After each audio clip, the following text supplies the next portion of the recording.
Okay, Chan. So now we're on to this next couple of set of problems, 16, 17. A little bit more difficult from the standpoint that what they're asking you to do is to take this position versus time graph right here and fill in these words. Okay, and so if we were to do that, they're saying to us, well, we read these words and they're asking us for, when we look at this, we're looking for something in meters per second for a certain amount of seconds.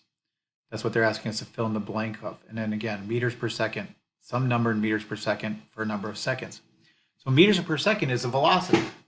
So we need to find the velocity for each one of these segments.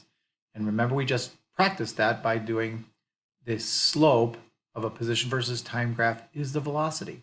And so what you'll do is it's just a different way of asking you to find these slopes right here and then put them into the story. All right, so the first one, we would see that the slope here, the rise is 0 and the run is 4. So if the accountant is sitting at her desk moving at 0 meters per second for 4 seconds would be the first answer, right? Okay, so now what we're trying to do is now get you in the idea of, can you transition between the two graphs? Can you take a position versus time graph and then draw the speed versus time graph? And so you have to really start thinking like we talked about in classes, and that is to think out loud, or at least like listen to what you're saying. If somebody's moving at 0 meters per second for 4 seconds, what does that look like in a speed versus time graph?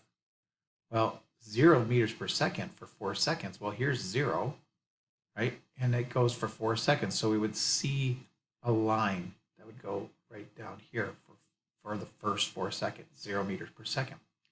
And then we'll find the slope here, and we'll fill that in here. And then we'll say, well, what's the speed here? So you guys will find the speed here. And then you'll say, okay, for those next 4 seconds, or between 4 and 8, there's a different speed somewhere up here. And then the last one, it looks like a more significant slope, so it's going to be a faster speed. Okay, so that's how we're going to be able to go between a position versus time graph and a speed versus time graph, is to actually think about it in that kind of story sense. And so if you were to just take these words, you could also just take these words and create the speed versus time graph as well. All right, the last one asks you to take the words and then draw them into a position versus time graph and a speed versus time graph. And so my hint will be to look at the words and say to yourself, wait a second, are these position words or are these speed words?